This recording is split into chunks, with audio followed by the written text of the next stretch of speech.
Good morning students. बेटे आज जो है कल लास्ट हमने किया था एटॉमिक मास यूनिट जो है हम कर रहे थे। लास्ट टॉपिक आपका क्या था? एटॉमिक मास यूनिट AMU हम जिसको बोलते हैं। जैसे मैंने आपको बताया था कि हम उसको क्या करते हैं कि किसी चीज़ के साथ हम जैसे कंपैरिजन कर लेते हैं ना, तो हमने उसको ऐसे स्टैंडर्ड माना था, उसको हमने क्या बोल दिया था? AMU, atomic mass unit.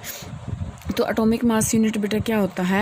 Average mass of an atom compared to 1/12 of the mass of the 1 carbon 12 atom. मतलब कार्बन 12 आइसोटॉप जो होता है उसका 1/12 अगर मास उसके इक्वल है तो हम उसको क्या मानेंगे? ये उसका मास है।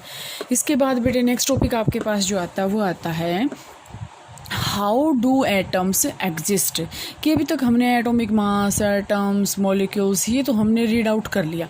आज का जो टॉपिक आपके पास आता है बेटा वो आता है कि हाउ डू एटम्स एग्जिस्ट। कि जो ये एटम्स हैं ये एग्जिस्ट कैसे करते हैं। एग्जिस्ट करने का मतलब ये किस फॉर्म में पाए जाते हैं। देखो, atoms of most elements are not able to exist independently. मतलब जो एटम्स हैं मोस्टली एलिमेंट्स के वो इतने एबल नहीं हैं कि वो अकेले रह सकें।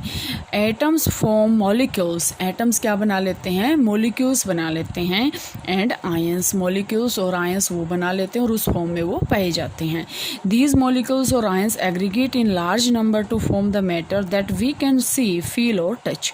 ये मॉलिक्यूल या फिर आयंस जो हैं इकट्ठे हो जाते हैं बहुत सारे अमाउंट्स के अंदर, बहुत सारे नंबर्स के अंदर, टू फॉर्म द मैटर बनाने के लिए that we can see, feel और टच।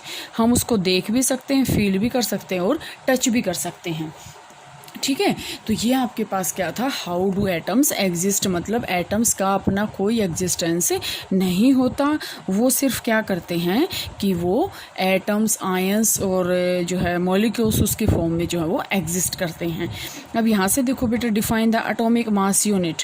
एटॉमिक मास यूनिट आपके पास मैंने क्या बताया था? AMU क्वेश्चन है ये। मैं यहाँ से इसको करवा रही हूँ तो इसको कर लेना बेटा साथ साथ अपने फेयर नोटबुक के अंदर नोट्स के साथ साथ। AMU atomic mass unit. तो ये क्या होता है? Atomic mass unit is the average mass of an atom compared to 1/12 of carbon 12 carbon.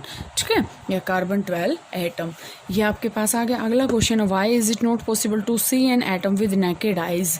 कि एटम को जो है हम नेकेड आई से देख क्यों नहीं सकते? नेकेड आई से हम इसलिए नहीं देख सकते बिकॉज पार्टिकल्स या जो एटम्स होते हैं वो बहुत ही स्मॉल होता है, that can not be seen easily with our naked eyes.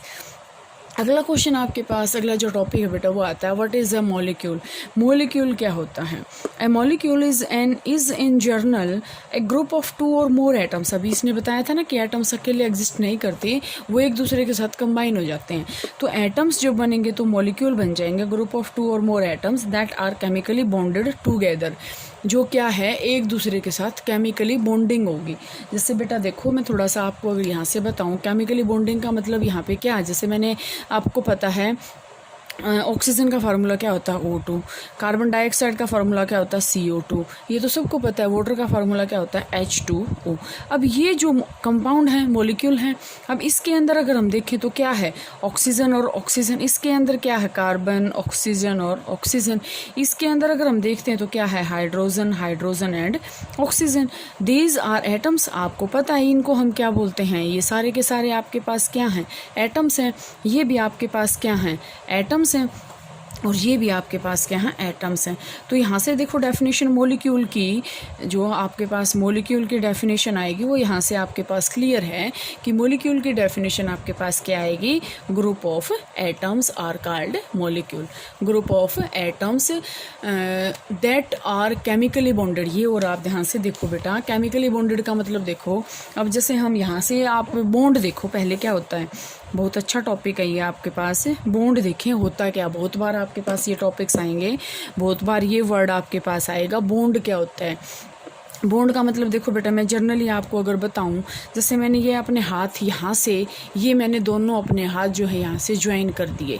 अब ये ज्वाइन हो गए, हट गए, ऐसे ऐसे ऐसे यूँ करते रहो, there is no bond formation between them. But if they join permanently and we have applied more force to break this molecule at compound, मतलब ये जुड़ जाएं बहुत ज़ोर से और हमें इनको हटाने के लिए बहुत ज़ोर लगाना पड़े, तो हम इसको क्या बोलते हैं, बॉन्ड। मतलब एक दूसरे को जोड़ने का एक साधन। जैसे मैंने ये दो उंगलियां अगर आपको अपनी कनेक्ट करनी है तो मैं ऐसे इनको एक दूसरे के बिल्कुल ऐसे अगर कनेक्ट कर लेती हूँ तो ये इन दोनों के बीच में क्या बन गया, बॉन्ड। तो बॉन्ड का मतलब क्या होता है, जैसे कार्बन कार्बन के बीच में है, ऑक्सीजन ऑक्सीजन के बीच में, जैसे आपको पता O2 का फार्मूला O2 ये होता है। अब ऑक्सीजन और ऑक्सीजन के बीच में बेटा डबल बॉन्ड होता है। आप ये 10th क्लास में पढ़ेंगे, आपको यहाँ पे इतना डीपली नहीं जाना, ये आपके पास 10th क्लास में। मैं सिर्फ आपको यहाँ से क्या बता रही थी कि ये क्या होता है, बॉन्ड। ये जो लाइन दिखती है ना बीच में, ये क्या होती हैं, बॉन्ड होते हैं ये, ठीक है।